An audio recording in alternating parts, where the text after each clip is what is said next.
start, I just want to tell you a few rules. So when you go back to the park today after you've seen the geyser, make sure you don't go over fences like I just did. Okay, the fences and barriers in the park are up for your own safety, so make sure you keep on the trail. Best to wear covered footwear because it can be slippery in the parks sometimes.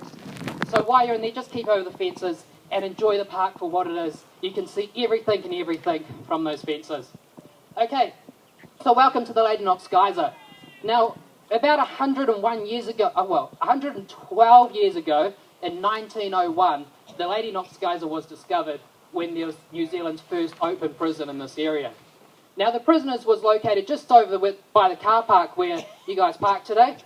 And those prisoners' jobs, who were the good prisoners in the area, their job was to come and clear all this scrub land and get rid of all this native manuka and kānuka to make way for these pine trees behind you to establish the Kaingaroa Forest, which is the largest man-made forest at the time. Now, these prisoners got quite grubby, and they needed to clean themselves because no one likes being dirty. So they came down to this area, and they found a spring, which was where this cone is today. So this cone wasn't there 112 years ago in 1901. And they came around and they were cleaning their dishes and their dirty clothes in the spring and what have you. And they dropped their soap in the water. Moments later, there was a bit of a rumble under the ground.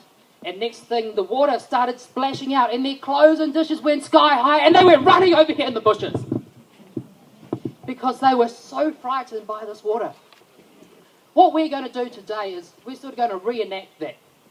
We're going to help the geyser so it goes off and you all get your fantastic photos of it erupting today, because it's quite a sight to see. Now in 1903, the 15th Governor-General at the time, Lord Ranfilly, came round here to inspect the prison.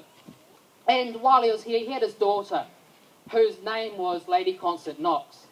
Now she was quite a sophisticated young lady, and she didn't want to mix and mingle with the dirty prisoners.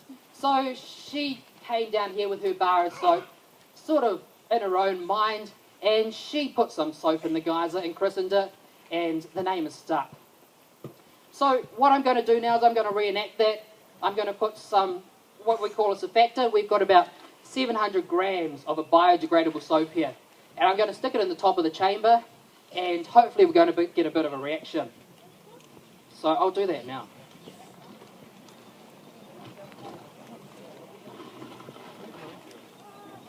Now this is going to work quite fast, so hopefully I can say everything in time. First time, remember. Anyway, so what I've just done is I've put 700 grams of soap in there pretty much. Now what that soap does is it goes down into the two chambers of water beneath us. There's this reservoir beneath us and it's got two chambers. The top chamber, which is just beneath our feet, is about 80 degrees Celsius. So 20 degrees below boiling point. Now that top chamber is locking in the bottom chamber of water, which is about 150 degrees Celsius. So that water is being kept under there and it's not being able to bubble away and get out. So what I've done is I put the soap in, it's break that surface tension between these two chambers of water. That cold water has rushed into that hot water, it's expanding rapidly, in moments time we're going to see an eruption. Now what we've just done is going to make the geyser go off. Now I'm a little bit wary because I haven't done this before and I'm not sure when it's going to go. But what happens is this water flows down here. There's about 28,000 litres of water is going to come out of here. And it's going to come down and the water's going to sort of go around this chimney shape, this funnel that's been built up over time.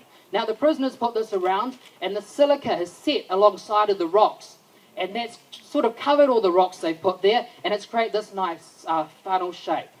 Now this is going to push the water high. Hopefully it'll reach about a height of about 10 to 20 metres today for your enjoyment. Now I'm not too sure, as this might start going, so I'm going to move over here. Now before this geyser was around, as I said, it was cut off at the bottom and it more or less looked like this little geyser over here. Now this geyser over here doesn't do much, it's just a hot water flow, so don't touch that. I'm going to wrap it up there because I've mostly forgotten the rest of it. Enjoy the geyser, she's about to go. If you have any questions, please don't hesitate to ask us back at the Visitor Centre. We're more than happy to answer any of your questions. Enjoy your day here.